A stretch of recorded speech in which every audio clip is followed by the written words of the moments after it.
that his music is so popular these days?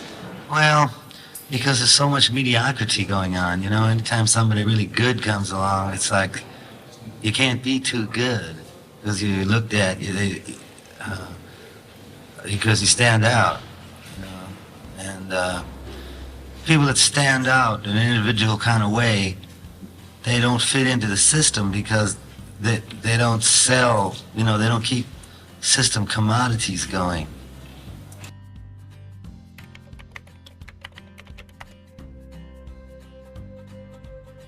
Josh Johnson, in your new book, Freedom in the Air, implies that you have sold out to commercial interests and the topical song movement. Do you have any comments here?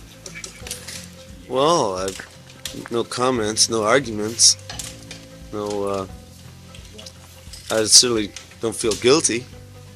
It's not like I went out and got into music to make money. There wasn't any money to be made in music when I was in. If you could just support yourself, you were doing good. There wasn't any money. It wasn't this big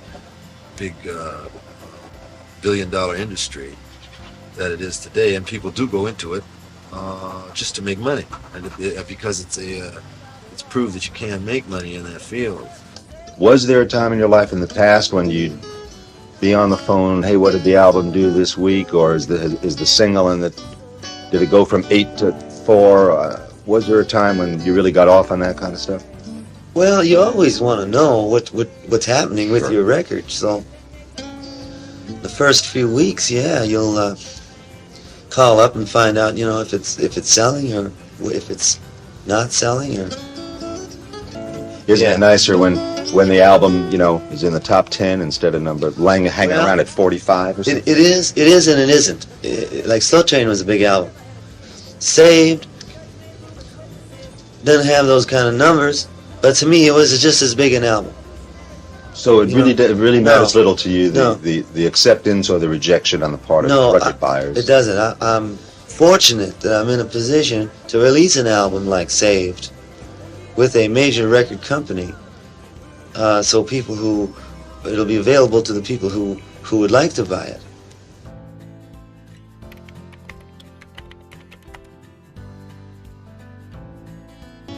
Has the music business changed in 15 years or so that you've been making records? Very much so. Oh, yeah. Boy, on TV you would have seen an expression on Bob Dylan's face that an actual winds of pain shot through you there. But the record business has changed because, see, when I went in what they call, not even the early days, it was in the 60s, really. Everybody made records the same way as I did.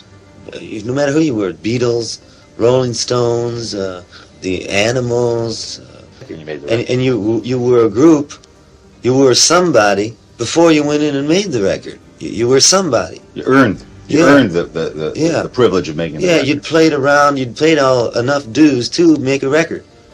Now, people don't pay no more dues no more. They expect to make a record right away without anybody even hearing them. Poetry is something like it takes a long time to get your thing together. Everybody expects everybody, you know, there's this commercialization of stuff where if you're a good-looking kid or you've got a good voice, they expect you to be able to do it all. You may be good-looking and you may have a great voice, but if you don't have experience to go with it, you're just going to be disposable. That's a sad thing, you know, but I guess it could be because it changes the quality of the work that's being done. And you can tell. I mean, if you listen to the you know, popular taste of the people, what they've been given is a different thing then. And then you'll find a producer. They have so many producers now. They didn't have that many producers back then. A producer was what they call an A&R man. Now you have all these producers who are in themselves stars. And it's their record. I don't think of myself as being told, you know, what to do all the time, you know. You can't be too good because you looked at,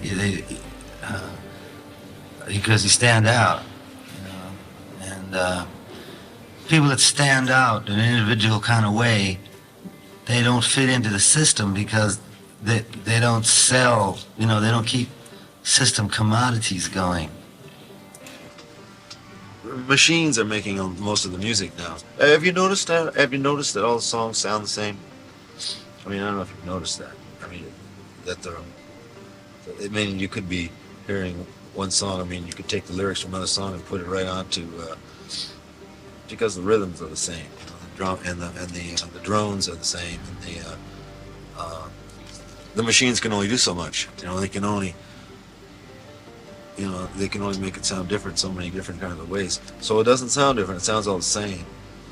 And now, that's good for the industry because a lot of people invent these machines and need, you know, and sell these machines. Plus, it's also very good because a person now, the good things you can do with them is you could have your own little band, like a one-man band with these machines. You know what I mean? You know it or not, because a lot of stuff that's really good, nobody really is turned up to, you know? Most of the things that you're exposed to are just the things you hear on the radio or on television. And you know, it's like if it's not on the radio and it's not on television, well, it's not happening. And that's not true at all. There's a lot of stuff that's happening, but it's not just happening on that level.